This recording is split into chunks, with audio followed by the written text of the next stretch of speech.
There comes a moment on the path when prayer begins to feel strange.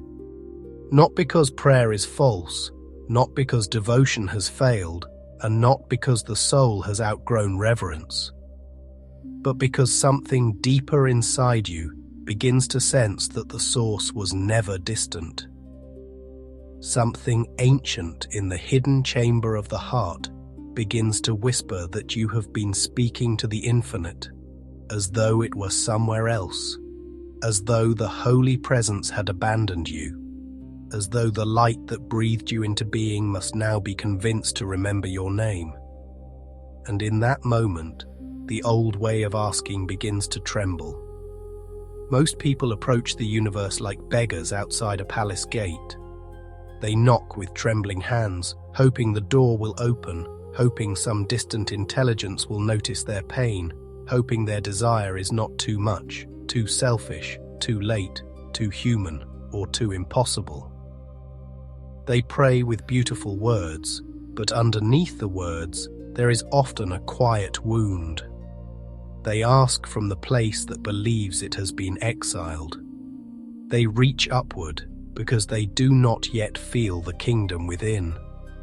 They wait for a sign because they have forgotten that the breath moving through their own body is already the first sign.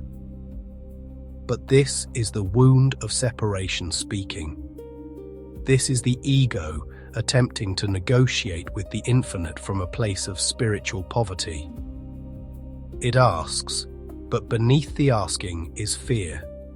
It prays, but beneath the prayer is scarcity. It desires, but beneath the desire is the belief that fulfillment lives somewhere else, in another time, behind another veil, guarded by another power. And so the act of asking becomes infected with distance. The soul says, I am ready, but the nervous system says, I do not have it. The mouth says, I believe, but the body still worships absence. The Mary Magdalene protocol begins by ending this ancient mistake. It does not teach you to demand from life like a tyrant. It does not teach the ego to dress itself in spiritual language and call its hunger divine. It teaches you to stop crawling before a source that already lives inside your breath. It teaches you to stand in the inner bridal chamber where the divided self becomes whole again, where asking and receiving are not two separate movements, but one luminous wave rising through the awakened heart.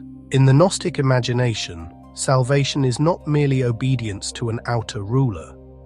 It is remembrance. It is the soul discovering that the light it seeks has been hidden inside its own depths all along. The world may teach you that you are small, fallen, unworthy, dependent, and separate from the divine. But Gnosis whispers something more dangerous and more beautiful. You are not separate from the light. You are asleep within it. You are not trying to reach the source from outside creation. You are trying to remember the source from within the dream of separation. Mary Magdalene stands in this mystery as more than a historical figure. She becomes a symbol of the soul that remembers when others are afraid, the disciple who carries hidden teaching, the feminine vessel of direct knowing when the outer world collapses into doubt. In her presence, we see a spiritual intelligence that is not loud, not performative, not hungry for authority, but steady, intimate, and alive with secret fire. She represents the part of us that has seen the teacher inwardly, the part that knows truth not because it was handed down by power, but because it was revealed in the chamber of the heart. So this protocol does not begin with asking, it begins with returning. Before you speak your desire, before you form your prayer, before you reach toward heaven, you must first come back to the place in you that heaven never left. You must breathe yourself back into the body. You must soften the war inside the nervous system. You must let the heart become less like a locked door and more like a lamp in a forgotten temple, still burning after centuries of darkness. And when you come back, something changes. Desire is no longer a cry from lack. Desire becomes light, recognizing its next form. You are no longer begging the universe for scraps from a distant table. You are remembering that the feast was hidden in the center of your own being, waiting for the moment you stopped identifying with hunger and began resonating with fullness.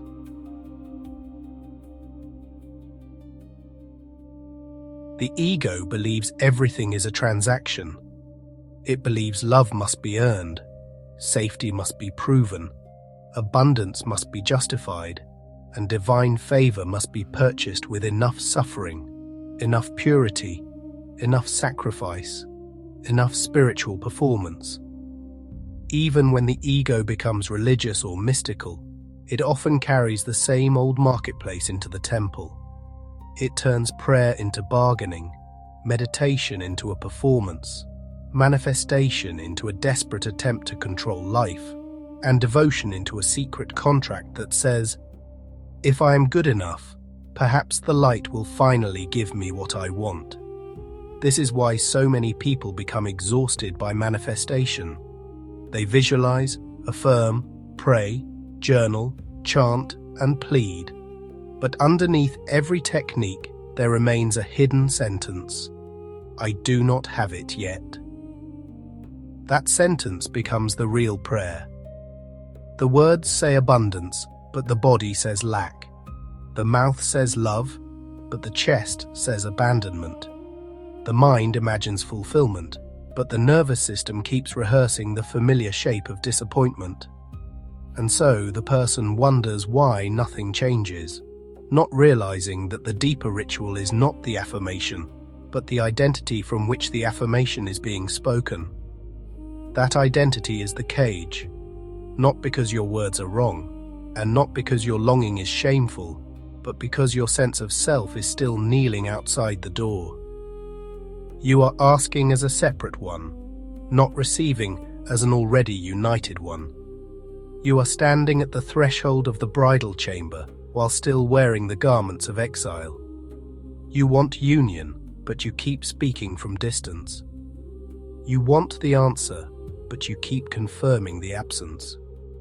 You want the light, but some part of you still believes the light belongs to someone else. The ego's logic says, "I want, therefore I lack." The logic of light says, "I desire, therefore something in me already knows the shape of what is coming." One reinforces absence, the other reveals memory. One turns longing into suffering, the other turns longing into guidance. This is the first great reversal of the Magdalene protocol. Desire is not proof that you are empty. Desire is proof that the hidden fullness within you is pressing toward expression. The longing itself may be the first movement of the answer, but this requires a radical tenderness and a radical honesty. You must learn to feel desire without collapsing into desperation. You must learn to hold longing without making it an idol. You must learn to say, "This wants to be born through me," without saying, "I am incomplete until it arrives." That distinction is everything. One is spiritual hunger, the other is creative participation. One says, "Save me." The other says, "Move through me." The ego turns desire into a wound. The awakened heart turns desire into instruction. The ego grasps. The soul listens. The ego begs for results.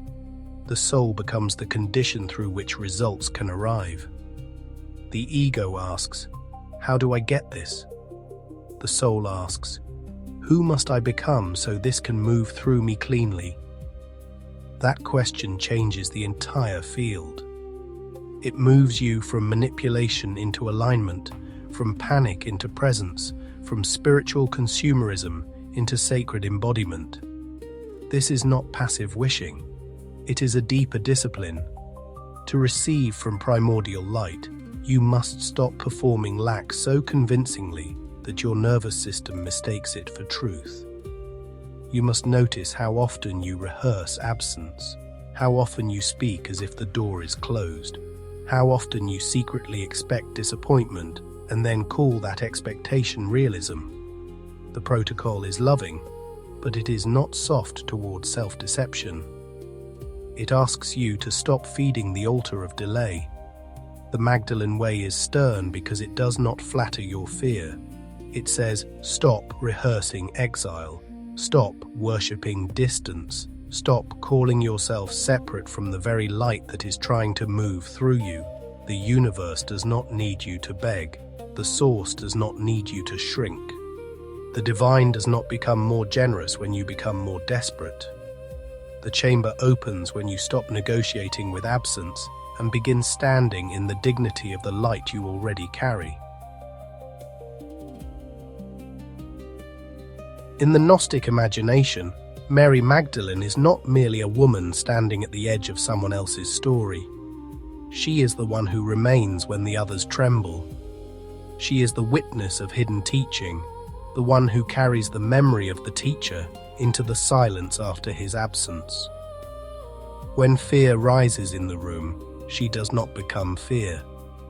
When grief covers the disciples, she does not let grief become the final truth. She becomes a lamp in the aftermath, a voice of remembrance when everyone else is tempted to collapse into forgetting. She does not represent noise, she represents inner authority. She does not need to shout over the disciples or prove her worth by force. She remembers what fear has made them forget. This is the Magdalene frequency, the calm flame of direct knowing. It is not frantic, not brittle, not inflated, not trying to dominate the room. It does not argue with the anxious mind. It simply stands in the center of chaos and refuses to abandon the living presence of light. This is why Mary Magdalene matters so deeply as an archetype of receiving. She is not merely receptive in the passive sense. She is receptive because she is inwardly available to revelation. She can hear because she is not filled with the noise of self-importance. She can receive because she is not using fear to defend her separation. She can become a chalice because she has allowed herself to be emptied of the false need to control the mystery. Her receiving is not weakness, it is spiritual precision. When the outer teacher disappears, Mary reveals the inner teacher. When the visible form is gone, she points toward the invisible flame. When the mind demands proof, she speaks from a place beyond argument. This is one of the deepest movements in mystical spirituality, the transition from outer authority to inner gnosis. At first, truth seems to come from outside us. Then, slowly, painfully, beautifully, we discover that the outer teacher was awakening the inner witness all along. Mary Magdalene, in this symbolic reading, is the part of the soul that has entered intimacy with the divine so deeply that belief is no longer enough. She does not merely believe in the light. She has known it. She has been undone by it. She has been seen by it. She has allowed it to enter the places where shame once lived, where grief once hid, where exile once built its secret throne. And because of this, she does not speak from theory. She speaks from encounter. To receive is not to collapse into helplessness. To receive is to become clear enough that the source can move through you without distortion. It is active stillness. It is surrendered command. It is the strength of the open hand, the courage of the softened chest, the authority of the soul that no longer needs to harden itself in order to feel safe. This is a power the ego cannot understand, because the ego mistakes tension for strength and control for mastery. Mary Magdalene teaches the soul how to become a chalice without becoming weak. She teaches a form of power that is luminous, quiet, and impossible to control from the outside. The world recognizes power when it conquers, takes, argues, dominates, and wins. But the Magdalene current reveals another power, the power to remain open without being invaded, to remain tender without being broken, to remain receptive without surrendering discernment, to remain loving without abandoning truth. This is the beginning of the protocol. Become the one who remembers in the room of fear. Become the still flame. Become the witness who does not abandon the light. Before you ask for anything, become internally trustworthy enough to receive what is holy. Before you command reality, stop being commanded by panic. Before you reach toward the source, recognize the Magdalene within you, already seated in the chamber, already listening, already knowing. The bridal chamber is one of the most mysterious symbols in the Gnostic stream. It is not merely a place, not merely a ritual, and not merely an ancient phrase wrapped in secrecy. It is the sacred image of union, the restoration of what has been divided, the joining of what the world has torn apart. In the deepest sense, the bridal chamber is where the soul stops living as a fragment and remembers itself as a living expression of divine fullness. For this meditation, we enter the bridal chamber as an inner state. It is the secret place in consciousness where the divided self is made whole. It is the place where the seeker and the sought stop facing each other as two separate beings. It is where prayer stops traveling across distance and becomes recognition. The one who asks and the one who answers are revealed as movements within the same luminous field. Ordinary asking cannot survive there. You cannot enter the bridal chamber as a beggar, because begging depends on separation. You cannot enter as a spiritual performer, because performance depends on an audience. You cannot enter as a manipulator, because manipulation depends on distrust. You enter as a soul willing to be reunited with its own divine origin. You enter when you are ready to let the false distance die. In the outer world, desire feels like distance. You want something because it is not here. You reach because you feel separated. You ask because you believe the answer belongs to another realm, another person, another timeline, another version of yourself. But in the bridal chamber, desire is not distance. Desire is the vibration of reunion beginning to awaken. It is the ache of the soul recognizing a reality it has not yet embodied, but somehow already knows. The chamber is not about getting whatever the ego wants. It is about purifying the want until only truth remains. Every false craving burns. Every borrowed desire falls away. Every desperate grasp is exposed as a mask over the deeper longing to return to source.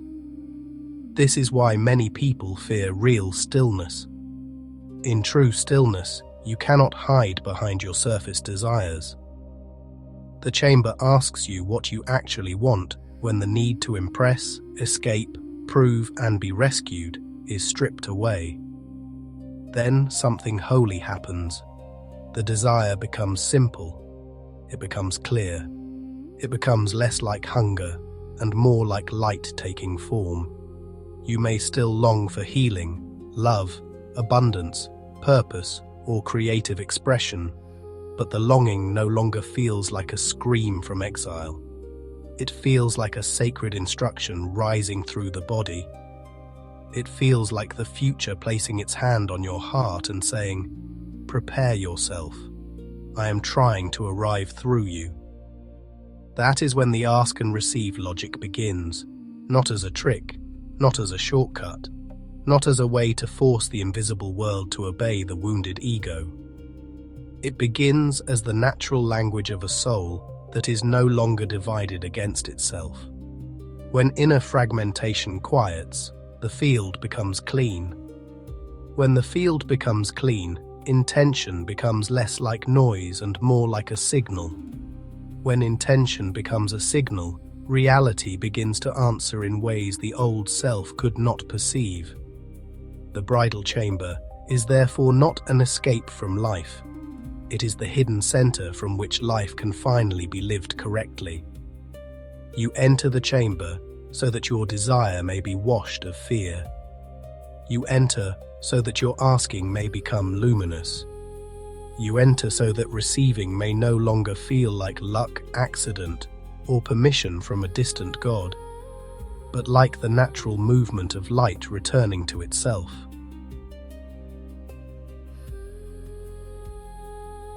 Before language, there was resonance. Before prayer, there was union.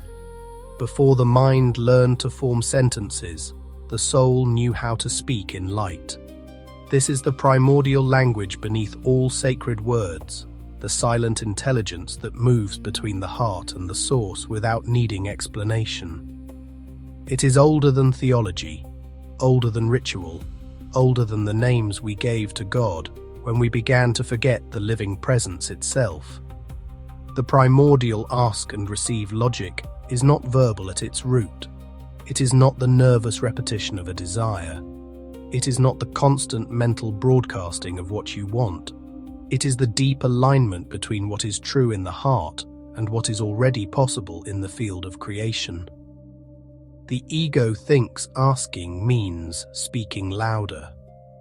The soul knows asking means becoming clearer. The ego thinks receiving means getting something from outside. The soul knows receiving means becoming permeable to what the light is already trying to give. The ego asks by reaching outward. The soul asks by becoming inwardly exact. The ego tries to persuade reality. The soul becomes a frequency reality can recognize. This is why the quality of your state matters more than the volume of your request. 1,000 prayers spoken from panic can keep the body locked in fear. One silent breath spoken from union can reorganize the entire field of perception. The deepest prayer is not always the one with the most words.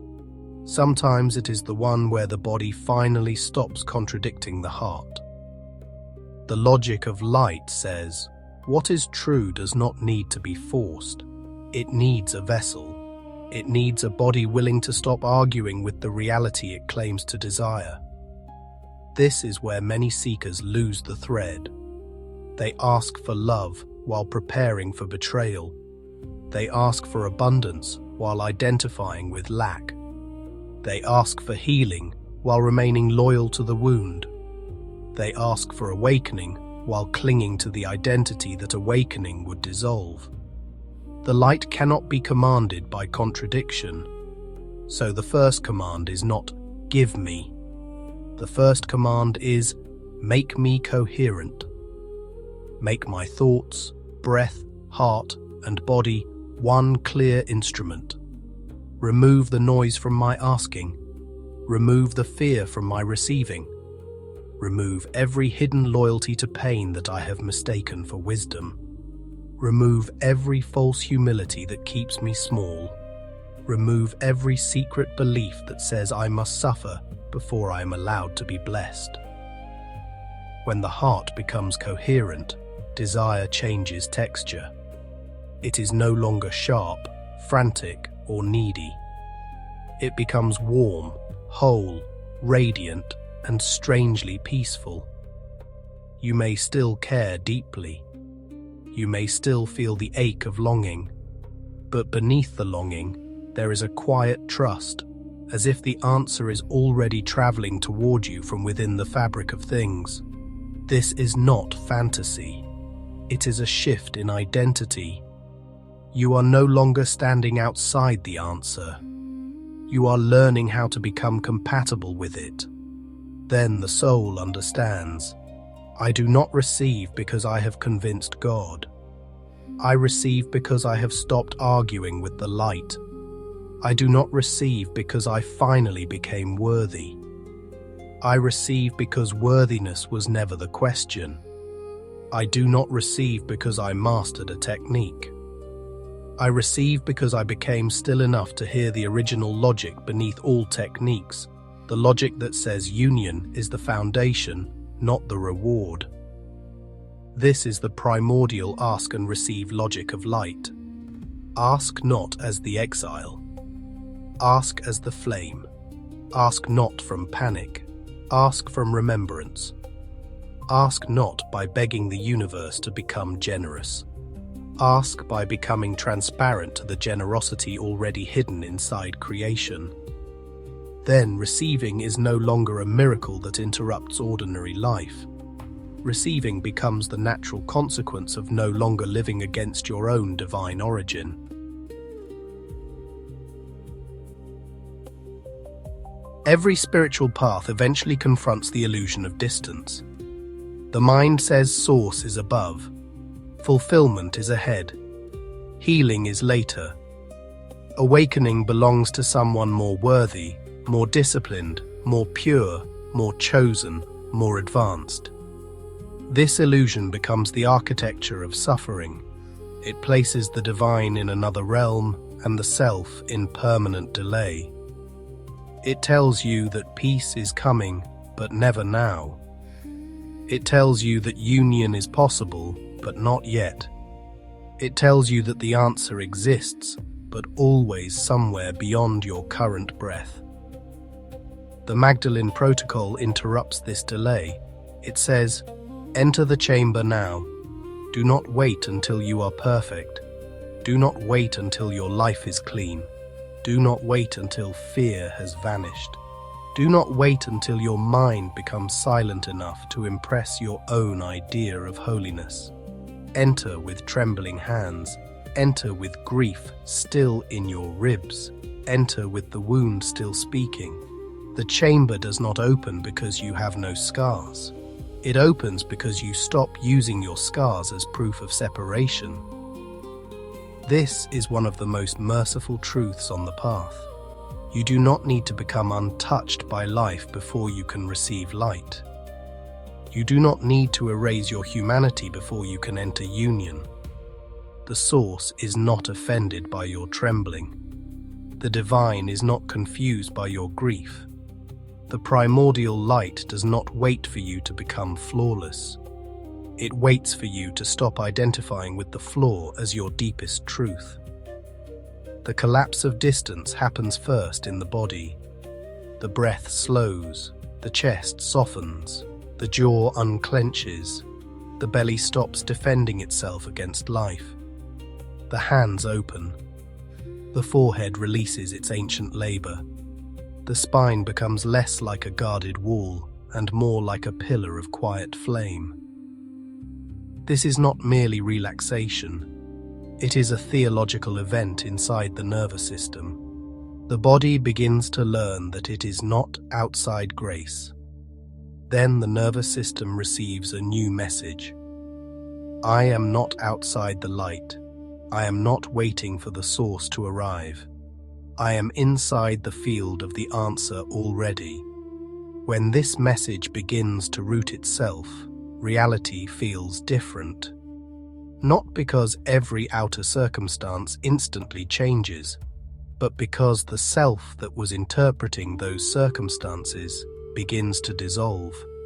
The one who waited outside the door starts to remember that the door was a symbol inside consciousness. This is the luminous wave. It is the feeling of the future no longer being far away. Not because time has disappeared, but because your identity has shifted from lack into participation. You are no longer chasing a result as though it lives in another universe. You are allowing the result to reorganize you from within. You begin to act, speak, choose and breathe as one who is already being met by the answer. This does not mean you deny the physical world. It does not mean you pretend that time, effort, grief, money, relationships, healing, and responsibility do not matter. It means you stop giving the outer world the final authority to define your inner state. You work, but you do not worship struggle. You wait, but you do not become waiting. You desire, but you do not become lack. You move through time while rooted in something deeper than time. You are no longer standing at the edge of reality, asking to be included. You are standing inside the creative current, consenting to become its doorway. This is the collapse of distance. Not the fantasy that nothing must unfold, but the realization that the source is not elsewhere while it unfolds. The answer is not only coming toward you, the answer is awakening as you. Not every desire is sacred. Some desires are wounds wearing beautiful clothes. Some are inherited hunger. Some are fear trying to build a throne. Some are old childhood aches disguised as destiny.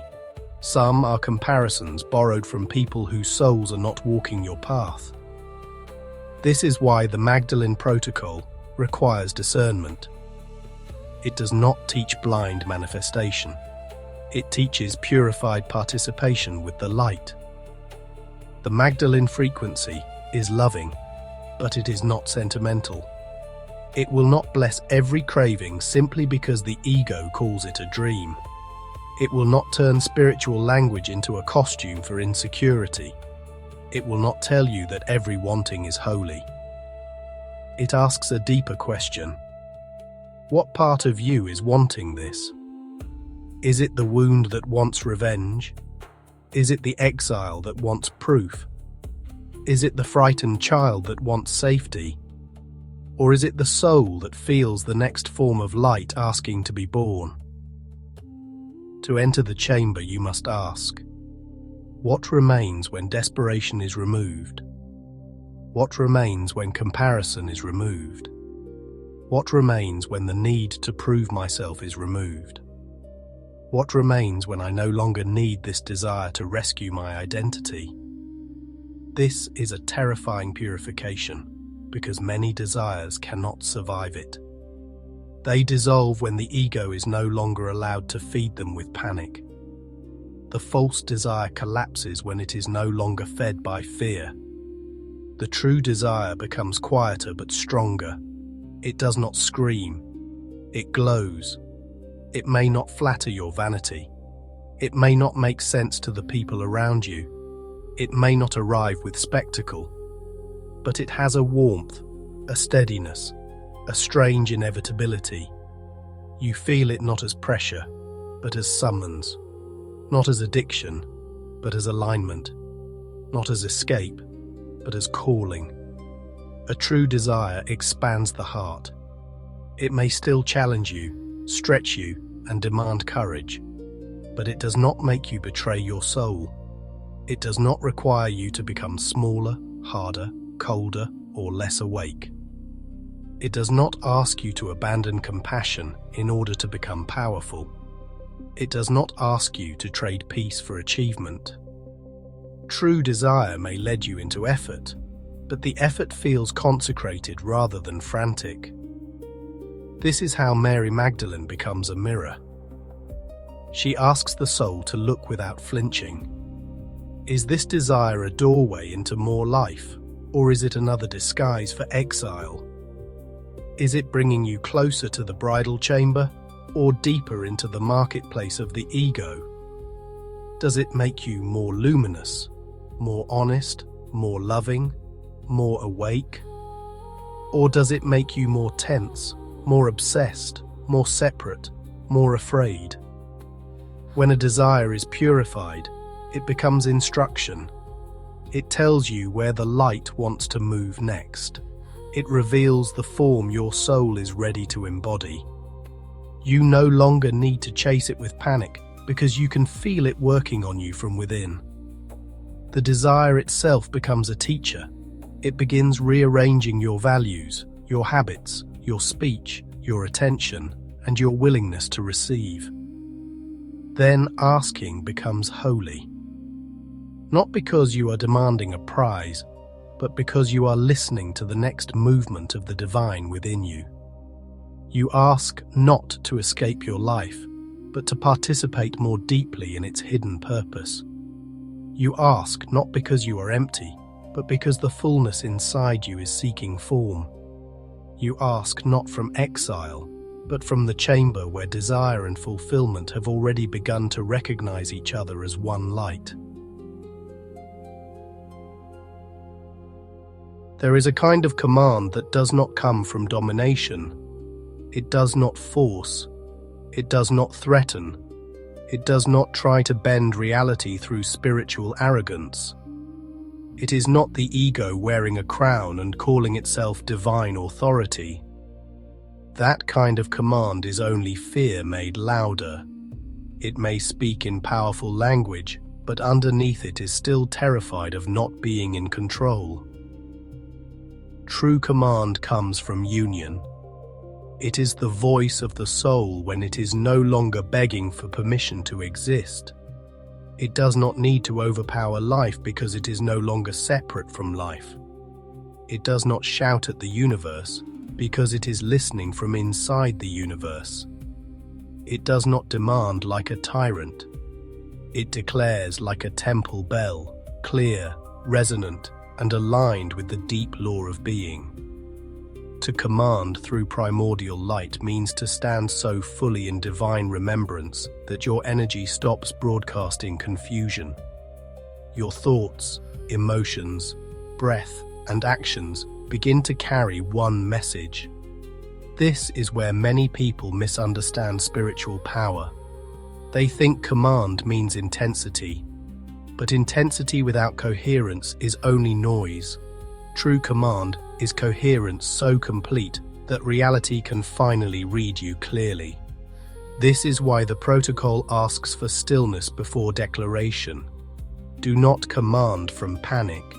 Do not command from resentment. Do not command from the wound that wants to prove it was right to suffer. Enter the chamber first. Let the false self burn down. Let the nervous system settle. Let the desire become clean. Then, from the quiet center, speak only what you are willing to embody. A command of light is not merely a sentence, it is a state. When you say, "I receive love," but your body remains armored against intimacy, the command is fractured. When you say, "I welcome abundance," but your identity is built around deprivation, the command is divided.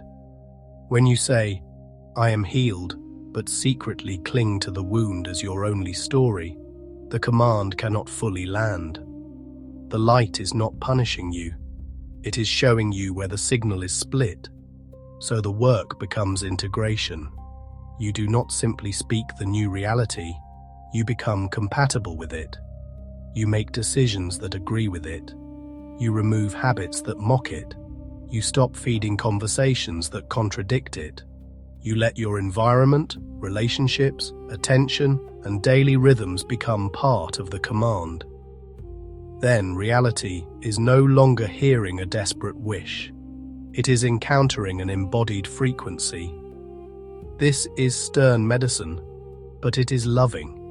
It gives your power back to you without flattering your avoidance. It says, stop waiting for the universe to override the identity you keep rehearsing. Stop asking the light to build a life your own choices keep dismantling. Stop declaring union while practicing separation. The protocol is merciful because it tells the truth. You are not powerless, but you must become undivided. Command without violence is the Magdalene command. It is soft enough to receive and strong enough to remain true. It is the rose and the flame. It is the open chalice and the unshakable pillar. It does not attack reality. It consecrates reality. It does not force the future. It becomes the doorway through which the future can enter cleanly. The Mary Magdalene Protocol is not only a mystical idea, it must become a daily way of returning. The ego rebuilds separation quickly. It wakes in the morning and reaches for worry. It checks the world before it checks the heart. It remembers lack before it remembers light. So the practice must be simple enough to live, deep enough to transform, and honest enough to expose the places where you are still bargaining with absence. Begin each morning before the world claims your nervous system.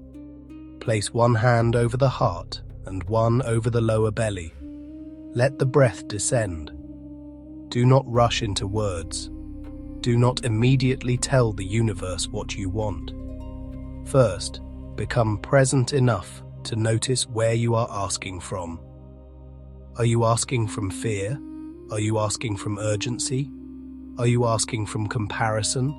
Are you asking from the quiet glow of truth? Then speak inwardly. I return to the chamber. Let that sentence become a doorway. Feel the body as the temple. Feel the heart as the lamp. Feel the breath as the veil moving gently aside. This is not imagination in the shallow sense. This is symbolic intelligence training the body to recognize sacred reality from within. The soul responds to images because the soul itself speaks in images, textures, currents, and light. Next, bring one true desire into the chamber, not 10 desires, not the entire anxious inventory of the ego. One desire. Hold it gently, as though you were holding a small flame that could either become a lamp or burn the house down. Ask it what it really is. Ask it what fear has attached to it. Ask it what part of you it wants to awaken. Then listen without rushing. After listening, purify the request. Remove the desperation. Remove the demand that it must arrive in one specific form or your life has failed. Remove the comparison. Remove the timeline created by fear. What remains may be surprisingly simple: love, safety, healing, purpose, creative expression, guidance, forgiveness, courage, provision, union. The true desire often wears simple clothing once the ego's drama is removed. Then let the desire become a felt state in the body. Do not think about having it. Let the body taste the frequency of being united with it. If the desire is love, feel the chest become warm and unguarded. If the desire is provision, feel the belly release survival panic. If the desire is purpose, feel the spine become steady. If the desire is healing, feel the breath touch the wounded place without violence. This is where the request and the answer begin to occupy the same moment. Finally, speak a command from coherence. Not loudly, not theatrically, not as a performance for your own doubt.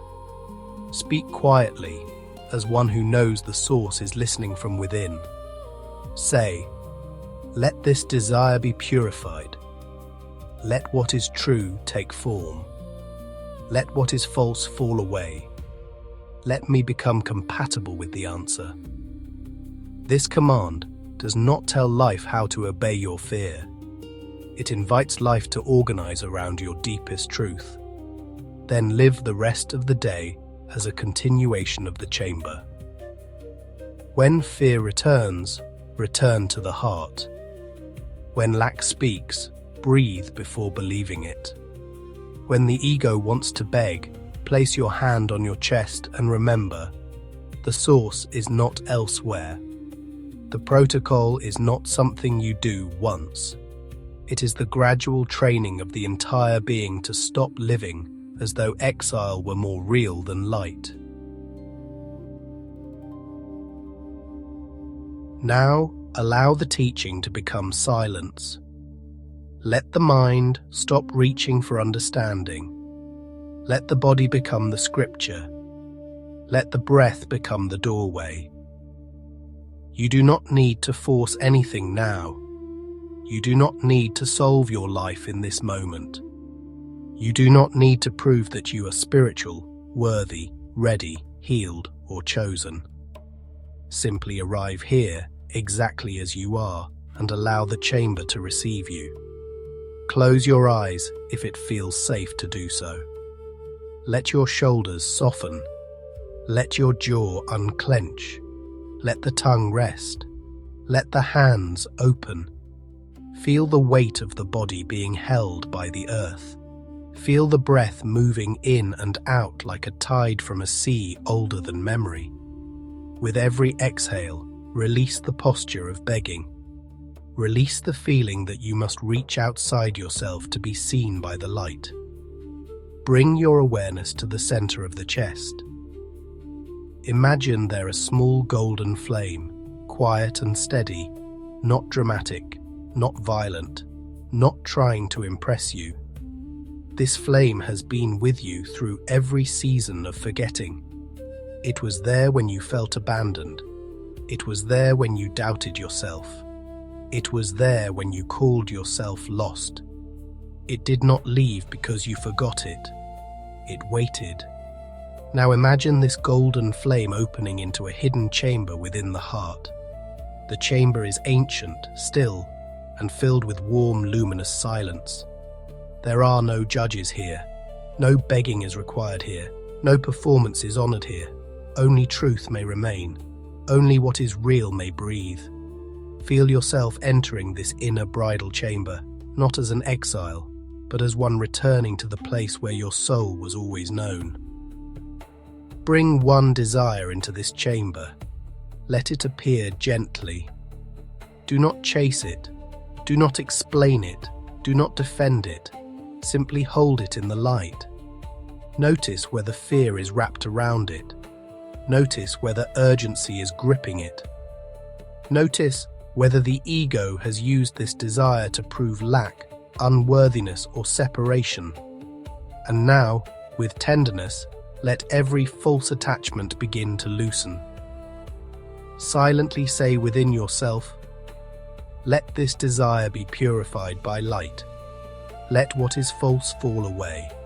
Let what is true remain." Breathe into the heart. Feel the desire becoming simpler, warmer, quieter, clearer. Feel it no longer standing far away from you.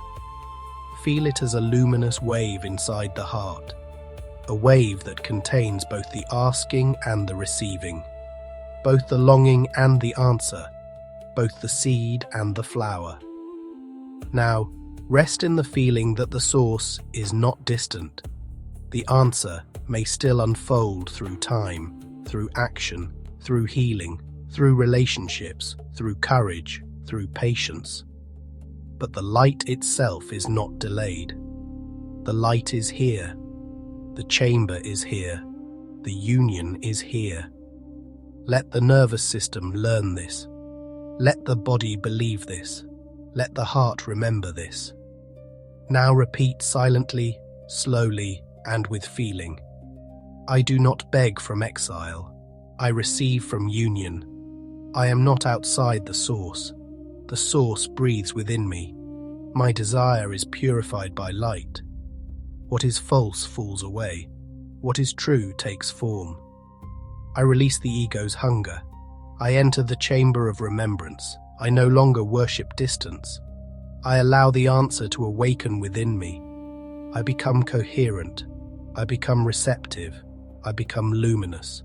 I ask from the heart. I receive through the heart. I live as the doorway of light.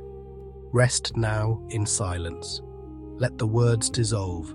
Let the practice become presence. There is nothing to chase in this moment. Nothing to prove. Nothing to force. The flame is enough. The breath is enough. The chamber is enough. And from this stillness, the soul remembers the oldest truth. The light you were begging for was already calling you from within.